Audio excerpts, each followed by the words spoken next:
Olá a todos, sejam bem-vindos a mais um vídeo aqui do canal. Já que ninguém se pronunciou a respeito, eu resolvi fazer por conta própria esse vídeo aqui para falar um pouco sobre o hash, certo? O que vem a ser o hash? O hash é uma função criptográfica matemática, certo? Ela não é um tipo de criptografia em sua essência, mas ela é uma função criptográfica matemática. Por que ela não é criptográfica? Por que ela não é considerada um tipo de criptografia? Porque o hash ele tem um mecanismo unidirecional, ou seja, eu pego um determinado dado e obtenho uma informação a respeito dele, e eu não consigo pegar essa informação e retornar ela ao dado original. Então ele é um hash o hash é uma função unidirecional, ela não é uma criptografia. Criptografia a gente subentende que você consegue descriptografar e criptografar. Você consegue colocar a informação num dado embaralhado e consegue desembaralhar e ter acesso à origem do dado original. A função do hash, basicamente, o que ele vai fazer, ele vai mapear dados de comprimento variável para dados de comprimento fixos. O que é isso? Ele vai pegar um determinado arquivo, vai aplicar o seu algoritmo e vai me retornar uma sequência numérica, né, que é o que a gente chama aqui no quarto tópico de código hash. Então ele vai me retornar um hash. Independentemente da quantidade de dados, ele vai me retornar um número de comprimento fixo, né, de acordo com o tipo do hash. Por exemplo, o hash MD5 ele é uma cifra matemática de 128 bits, que independente da quantidade de dados a serem verificados, ele sempre vai me retornar um número de 32 dígitos hexadecimais. Da mesma forma, o SHA-1, que ele usa 160 bits, ele vai me retornar 40 dígitos hexadecimais. Nós temos aí as evoluções dos hashes, principalmente o SHA, SHA-224, 256, 384, 512, cada qual aplicando uma quantidade de bits diferente e retornando um número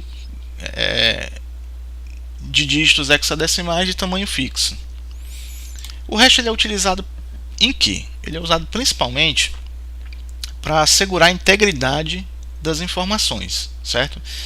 Na perícia forense ele é usado principalmente para assegurar a integridade da prova. Dentro de uma cadeia de custódia uma das informações que se preenche na cadeia de custódia é o hash da imagem, para garantir que quando o perito estiver manipulando essa imagem não vai sofrer alguma alteração. E se sofrer alguma alteração, se consiga mapear até o indivíduo que fez essa alteração. Também é utilizado como uma forma de armazenar a senha segura, de uma forma segura. Por exemplo, quando você faz um login em um determinado sistema, o recomendado é que o banco de dados desse sistema não armazene a sua senha, mas armazene um hash da senha original. Quando você colocar a sua senha lá no sistema, o sistema vai converter isso para um hash e vai armazenar no banco de dados. Quando ele for validar o seu login, ele vai comparar um hash com o outro. Se o hash for igual, beleza, você tem acesso. Isso previne de que, se o seu sistema por acaso for invadido, o elemento invasor não consiga ter a senha de todo mundo dentro do sistema. O que ele pode ter é um hash da senha, o que vai demorar muito para que ele consiga descobrir qual é a senha. E uma outra utilidade do hash é a busca com base no resumo. Por exemplo, existem aplicativos da Polícia Federal, de exclusivo e das Forças Armadas, que eles fazem um hash dos arquivos, e aí, por exemplo, uns arquivos de pedofilia. Faz o hash daquelas imagens, alimenta um banco de dados. Quando ele pega um HD de um pedófilo, eles vão fazer o hash das imagens e vão comparar com esse banco de dados, e aí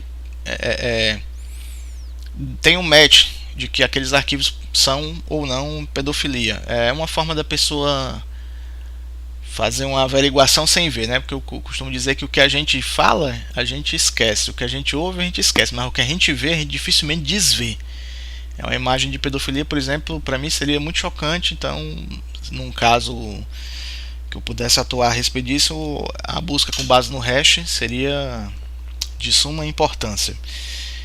Então vamos ver aqui um pouquinho na prática. Bom, retomando aqui a pauta mais uma vez, eu criei aqui um arquivo hash.txt, certo? Ele tem esse comentário, ele tem só esse pequeno texto. Você vê que aqui no finalzinho eu tenho um espaço entre o ponto e o secreto, certo? Vamos permanecer com esse espaçozinho aí. Vou tirar aqui um MD5, vou tirar o hash MD5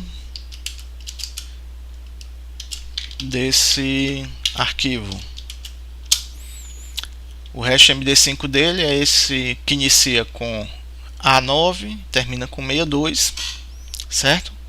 Esse é um hash, ele pegou aqueles dados que estão dentro do arquivo e transformou nessa sequência de caracteres de tamanho único.